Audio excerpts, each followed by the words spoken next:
আপোনালোকে এনেকুৱা কৰিব নোৱাৰে গণতন্ত্ৰত। শংকৰজ্যোতিক মুকলি, তনুক গ্ৰেপ্তাৰৰ দাবীত উত্তাল দুলীয়াজান।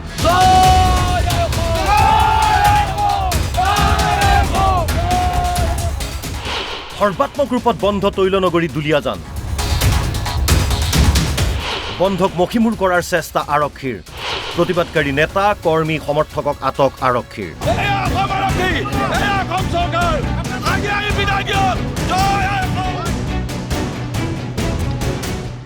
সদৌ টাই আহোম ছাত্ৰ সন্থা, চাহ জনজাতি ছাত্ৰ সন্থা, চুতীয়া ছাত্ৰ সন্থা, সোণোৱাল কছাৰী ছাত্ৰ সন্থা, অসমীয়া মহিলা সমাজ, গোৰ্খা মহিলা সমাজকে ধৰি 11টাকৈ দল সংগঠনে দিছিল দুলীয়াজান বন্ধৰ আহ্বান।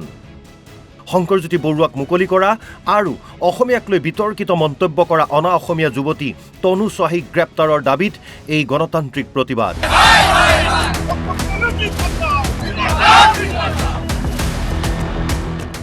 সম্পূৰ্ণৰূপে বন্ধ হৈ পৰে তৈলনগৰী দুলীয়াজান। বন্ধ দোকান বজাৰ, বন্ধ স্কুল কলেজ, বন্ধ শান্তিপূৰ্ণ।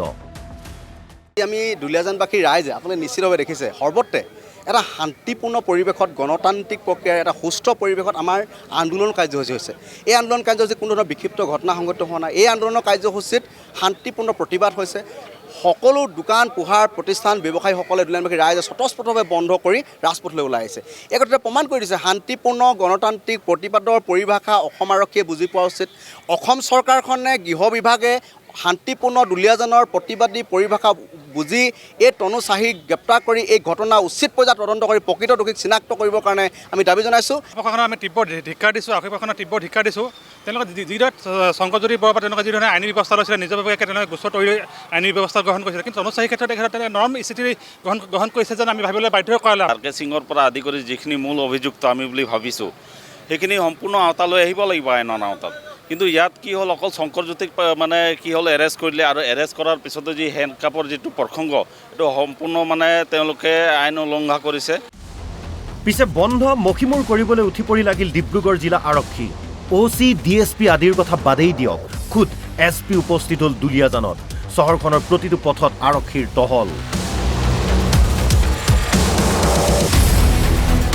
বন্ধ সফল কৰিবলৈ ওলাই অহা যুৱক, মহিলা সকলোকে কৰিলে আটক। সৰু গাড়ী, বাছত উঠাই লৈ অনা হ'ল দুলীয়াজান থানালৈ। পৰৱৰ্তী সময়ত আটকাধীন লোকসকলক লৈ যোৱা হয় ডিব্ৰুগড়লৈ।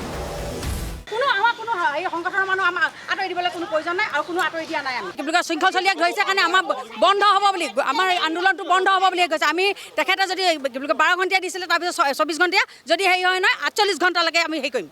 নহওঁ আমাৰ 10 গৰাকী আটক কৰিব, 1000 গৰাকী ওলাই আহিব আমাৰ অসমীয়া। গতিকে আমি ভয় নকৰোঁ, আজি আন্দোলন কৰিবলৈ আহিছোঁ, কৰি যাম। ডিব্ৰুগড়ৰ আৰক্ষী অধীক্ষকে ক'লে, স্কুল সব খোলা আছিলে, কলেজো খোলা আছিলে, অইল এষ্টাব্লিছমেণ্ট আছে সেইটোও খোলা আছে, আৰু AGCLৰ যিখিনি আছে খোলা আছে। বাকী যি মতে মানে লাহে লাহে দোকানবিলাক যি মানে নিশ্চয়তে কোনো ফ'ৰ্চফুল কথা হোৱা নাই, তাত কোনো বন্ধৰ মানে এনফৰ্চমেণ্ট কাৰণৰ এইটো বন্ধ কৰা নাই। নিজৰ ইচ্ছা মতে যি মানুহ খোলা আছে, যি আছে তেওঁ মানে। বিতৰ্কিত তনু স্বাহীক বৃহস্পতিবাৰে আটক কৰিছিল আৰক্ষীয়ে। নিশাই লৈ যোৱা হয় ডিব্ৰুগড়লৈ। এতিয়াও গ্ৰেপ্তাৰ কৰা হোৱা নাই তনু। SPয়ে ক'লে আইনমতে আগবাঢ়িছে কাম। তদন্ত চলি আছে, মানে আমি এতিয়া মানে বন্ধৰ কাৰণৰ চোৱা আছে, যি আইনৰ প্ৰয়োজন আছে তাৰ হিচাপে আমি। তনু স্বাহী তাৰমানে এতিয়া আপোনালোকৰ লগতে আছে? নাই, সেইটো মানে আইনৰ হিচাপে মানে আমাৰ ইনভেষ্টিগেশ্যন চলি আছে, সেইটো যেতিয়া হ'ব তেতিয়া। ইফালে শিৱসাগৰৰ পৰা দুলীয়াজানলৈ ওলাইছিল শৃংখল চলিহা। যোৱাৰ আগতে সতীৰ্থসহ শৃংখলৰ গান। যদি যাব লাগে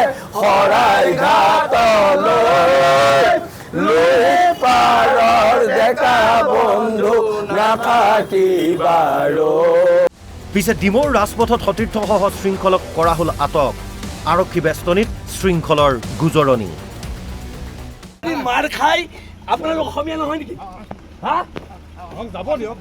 নাই আপোনালোকে এৰেষ্ট কৰিব লগা কাম কৰিছে। ৰ'ব মোক গতালে মাৰিব। মই এক চিটত বহিম।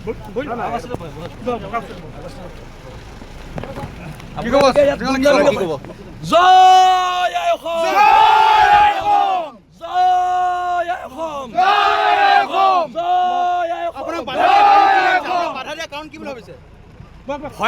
ভয়াতুৰ চৰকাৰ বিহাৰী তলত থকা চৰকাৰ গোলাঘাটৰ পৰাও গৈছিল বীৰ লাচিত সেনাৰ কৰ্মী তেওঁলোকে ক'লে খিলঞ্জীয়া অসমীয়াৰ ওপৰত আৰক্ষী বৰ মতা কিন্তু মাৰোৱাৰী বিহাৰীক পাৰি দিয়ে বৰপীৰা মাৰোৱাৰী বিহাৰীক তেওঁলোকে ৰক্ষণাবেক্ষণ দিছে কিন্তু অসমীয়াক তেওঁলোকে অসমীয়াৰ ওপৰত বৰ্বৰতা চলাইছে কিমান লজ্জাজনক কথা এইবিলাক চব ভেকু ভাওনা নহ'ব তানুচাৰীক তেওঁলোকে গ্ৰেপ্তাৰ কৰি দেখুৱাইছে কিন্তু গ্ৰেপ্তাৰ কৰিলে হয় আমি কেনেকৈ গম পাওঁ ক'ত আছে কি কথা কিন্তু আমিতো এতিয়া স্পষ্টকৈ কৈ দিব পাৰোঁ শৃংখল চলিয়া তাক কিন্তু আনি লৈ পেলাই তেওঁলোকে এছ পি অফিচত বহাই থৈ দিছে কাৰাগাৰত শংকৰজ্যোতি বিতৰ্কিত মন্তব্য কৰিও আৰক্ষীৰ আতিথ্যত বিতৰ্কিত যুৱতী তনু স্বাহী আটক হোৱাৰ পূৰ্বে শৃংখলে ক'লে মৰি গ'লেও ঘাঁহ নাখাওঁ তলমূৰ কৰি জীয়াই থকাৰ নিয়ম নাই এটা কথা স্পষ্ট বীৰ লাচিত সেনাৰ সৈনিক আৰু শৃংখল চলিয়াই ঘাঁহ নাখায় সেইটো কথা মনত ৰাখিব লাগিব আৰু অনাগত দিনত খিলঞ্জীয়াৰ আধিপত্য থকা অসম হ'ব খিলঞ্জীয়াৰ আধিপত্য থকা অসম হ'ব মূৰ তল কৰি ইয়াত জীয়াই নাথাকোঁ পুনৰ কৈছোঁ হ'ব পাৰোঁ আমি দুখীয়া আমি তহঁতৰ গোলাম নহয় আঁঠুকাঢ়ি অধিকাৰ খোজা বীৰ লাচিত সেনাৰ সৈনিকৰ নিয়ম নহয় আৰু নিয়ম নহয় এতিয়া সময়হে ক'ব এই ঘটনা প্ৰবাহে কোন দিশলৈ এতিয়া গতি কৰে ভিডিঅ' জাৰ্নেলিষ্ট কমলৰ সহযোগত দুলীয়াজানৰ পৰা প্ৰতাপ মৰাণ আৰু মৃদুস্মিতা ফুকনৰ সহযোগত ব্যুৰো ৰিপৰ্ট NB নিউজ